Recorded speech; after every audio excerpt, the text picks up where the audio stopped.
Hi there. In this video, we will be looking at the different product record types that Sigma ERP supports. Sigma ERP supports two types of products to be managed. One is bill of materials, which is also known as BOM, and the other one is individual product. Individual products are the products which we directly procure from the vendor by placing a purchase order and doing stock receiving. And whereas the BOM product is something which we do not directly procure from the vendor. It is something which the business assembles within the inventory, or the combination of products, combination of both BOM or individual or all the individual products or all the BOM product can be assembled or packaged and sold as a BOM product. So how do we actually make a BOM product? So right now I'm let me yeah so right now I'm in a BOM product. So on the related section, we can look at the products that contribute to assemble or make this OPX BOM product. So what I've done is I've added two different products. One is of type individual, and the other one is of type BOM. So a combination of these two are required to assemble the OPX product. Okay, so the pulse processor which is required is of BOM type. Again, in the related section of pulse processor, I've added multiple line items. So all the line items which are here are of the type individual. So all of these products have to be procured and assembled. Yeah, we are now right now what we are looking at is the number of line items that are required to make or assemble a pulse processor.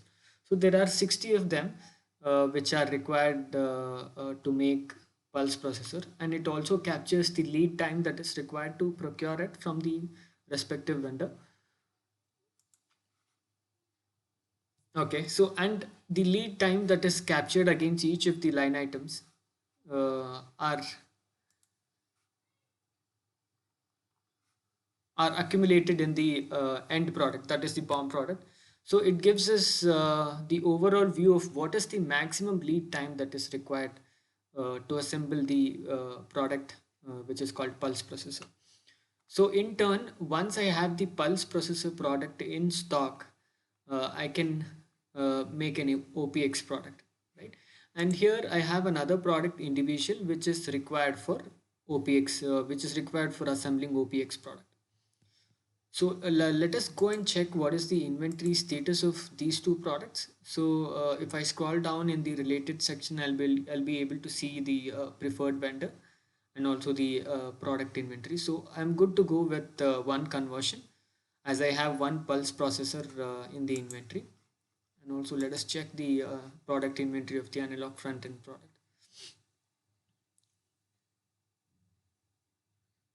Yeah. Here as well, I have five of the available quantities, so I can go ahead and convert the stock. So as I have all the products that are required, for conversion, where do I convert the stock? Where do I assemble and update it in the system? So this can be done in another tab called stock management module. Here we can I'll also give a quick overview of what are the other tabs that are here for. So in the stock management modules, we can basically manage the stocks that are present in the inventory. So if in case there are stocks which are found with the regular stock check, or if there are stocks that are damaged, we can obviously update it in stock adjustments.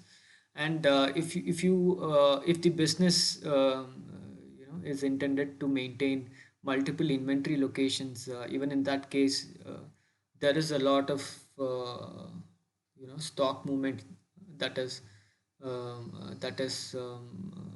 bound to happen between the inventory locations. So these kind of transactions, which is not from a company to company but within the company, to maintain the stocks at different inventory locations. That can be handled in stock movement. And stock check is one useful feature in the Sigma ERP application, which allows the inventory manager or whoever the person is responsible in the business to look at the inventory levels of the company, can leverage this by frequently having the stock checks done based on the inventory locations. So we will be looking at all of these in detail in the upcoming videos. Now we'll concentrate on the stock conversion as we were continuing. So here we have two options. So there are also a chance that I'll be converting a BOM into an individual product in some cases. So in that case, we can use the convert BOM product.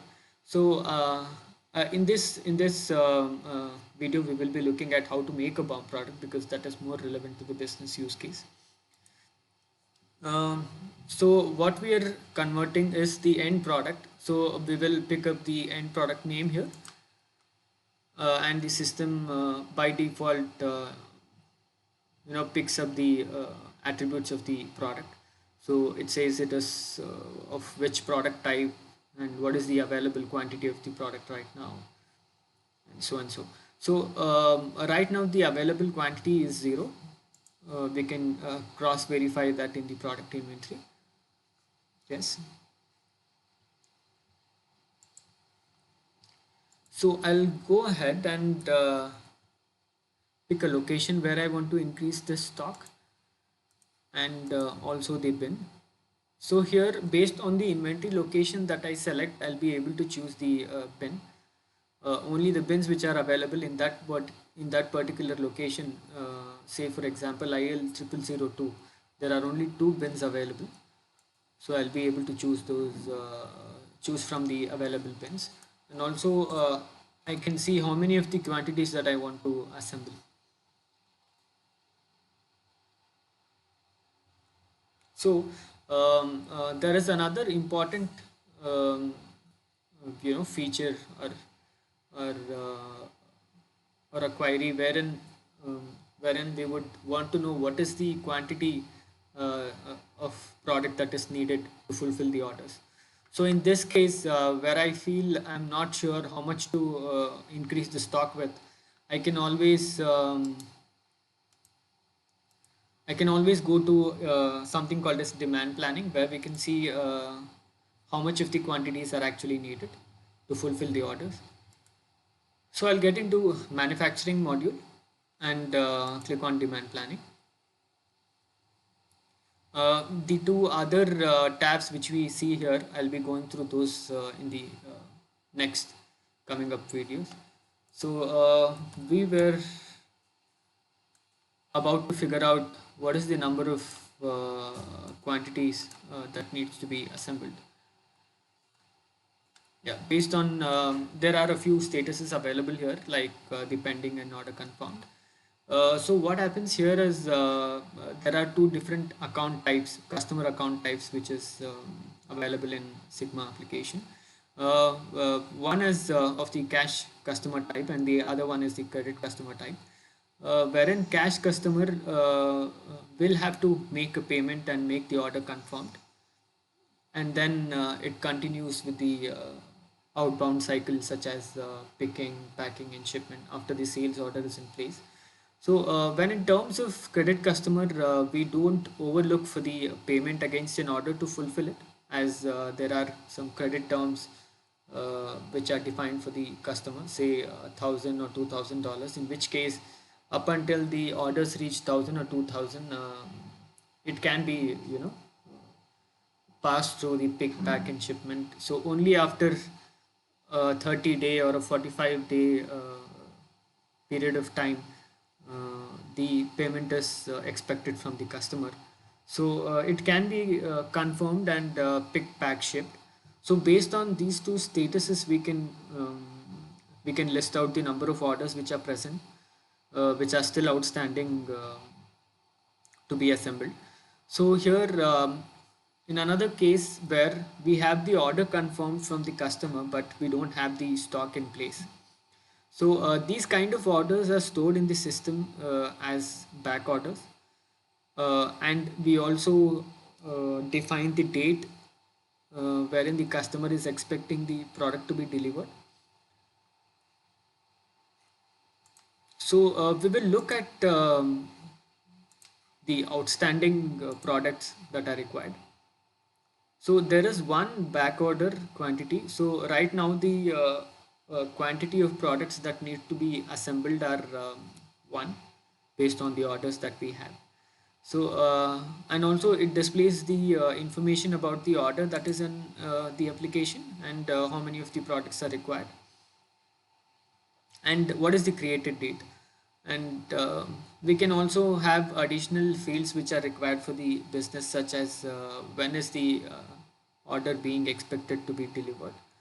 And it can also be printed out as a PDF or something, which comes in more handy in terms of.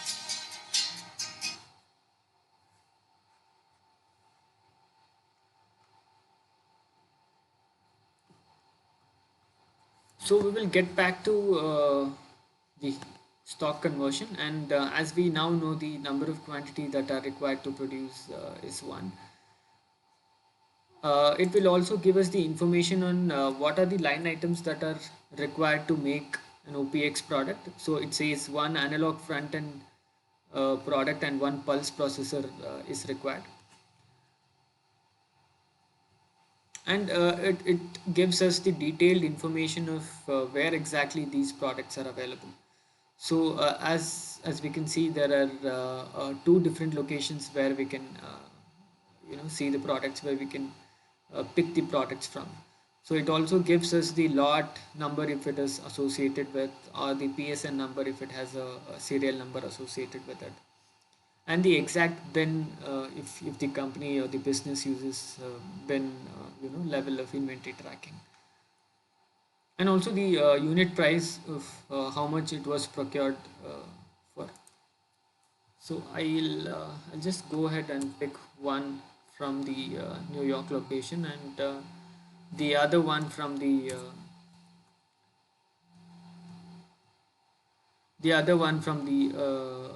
New York location for pulse processor.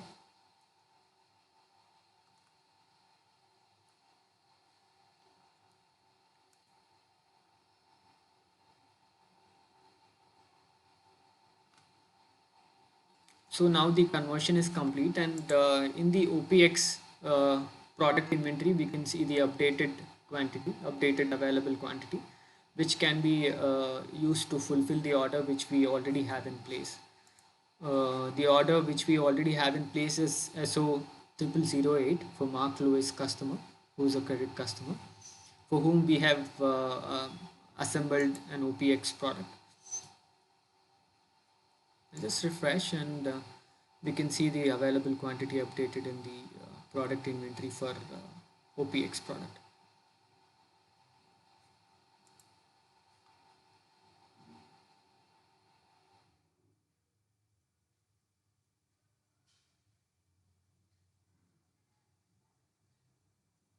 Yeah. So now we have the available quantity for OPX product. We can go ahead and complete the outbound cycle, such as pick, pack, and shipment. So we'll get into sales order module, and since we already have the sales order in place, we'll just now continue with picking process.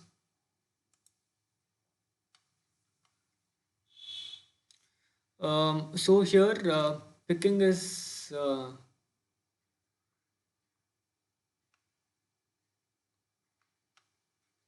so here picking I will be continuing in the next video.